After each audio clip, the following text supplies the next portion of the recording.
నమస్కారం. నా పేరు త్రిష. భద్రాచలం దగ్గర నుంచి వచ్చాం మేము. ఆహ్, నేను డిగ్రీ హాస్టల్‌లో ఉంటా. హాస్టల్ నుంచి రాగానే ఒకరోజు మా అన్నయ్య ఇట్లా మెడిటేషన్ జెయి మా అన్నయ్య ఫస్ట్ మా నాన్నమ్మ ధ్యానంలోకొచ్చారు. తర్వాత అన్నయ్య వచ్చారు. అన్నయ్య చెప్పారు ఒకరోజు, "మెడిటేషన్ చెయ్యి బావుంటది. ఇట్లా మా ఊర్లో చాలామంది ఇట్లా హెల్త్ ఇష్యూస్ ఉన్నవాళ్ళు క్యూర్ అయిపోయాయి. ఇట్లా జరుగుతుంది చెయ్యి" అంటే నేను ఇంత ఉంటదా మెడిటేషన్‌లో?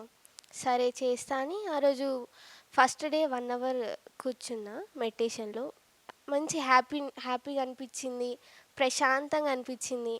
సరే ఇది కంటిన్యూ చేద్దామని ఇగ అట్లనే చేస్తూ ఉన్నా. తర్వాత ఇగ హాలిడేస్ అయిపోయినాయి. మళ్ళీ హాస్టల్‌కెళ్ళినా.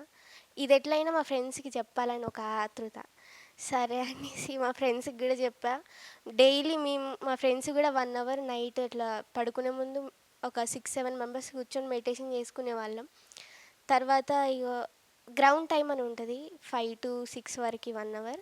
అట్లా పీటీ మేడంని రిక్వెస్ట్ చేసుకొని, అట్లా మేమింగ క్లాసెస్ కండక్ట్ చేసుకునేది. ఒక 40 మెంబర్స్ అట్లా మెడిటేషన్‌కొచ్చేవాళ్ళు.